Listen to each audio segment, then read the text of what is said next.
विविध जिल्ह्यातल्या टॉप 9 बातम्यांचा आढावा घेऊयात। प्रेम प्रकरणाच्या संशयावरून अल्पवयीन मुलीची हत्या। जालन्याच्या बदनापूर तालुक्यामधील दावलवाडीमधील घटना। मुलीची हत्या करून आत्महत्येचा बनाव केल्याचं पोलीस तपासामध्ये समोर। बुलढाण्याच्या पातुर्डा इथल्या जिल्हा परिषद उर्दू शाळेची दुरवस्था। इमारतीचा स्लॅब गळत असल्यानं विद्यार्थ्यांना बसायला जागा नाही। स्लॅबचं प्लास्टर गळून पडत असल्यामुळे विद्यार्थ्यांचा जीवाला धोका। 300 विद्यार्थी घेतात शिक्षण।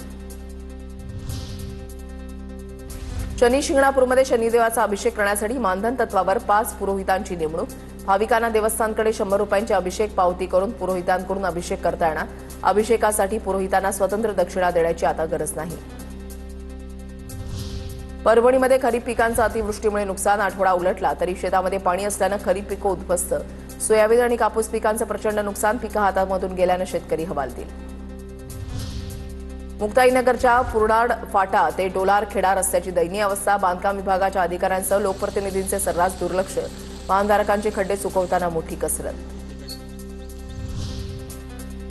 कोल्हापूरमध्ये गणेश विसर्जन मिरवणुकीमध्ये 10 ट्रॉली चपला आणि कचऱ्याचा खच। कोल्हापुरात यावर्षी 25 तासानंतर मिरवणुकांची सांगता। गेल्या 2-3 वर्षांप्रमाणे यावर्षी मिरवणूक मार्गावर चपलांचा खच। वाशिम जिल्ह्यामध्ये जलजीवन मिशनची पाणीपुरवठ्याची कामं रखडली। मागील 4 ते 5 महिन्यांपासून निधी अभावी कामं अर्धवट अवस्थेत। रखडलेला निधी देऊन काम सुरू करण्याची मागणी। गोंदियामध्ये सुधारित पीक विमा योजनेकडे शेतकऱ्यांची पाठ। 2दा मुदतवाढ देऊनही अल्प प्रतिसाद।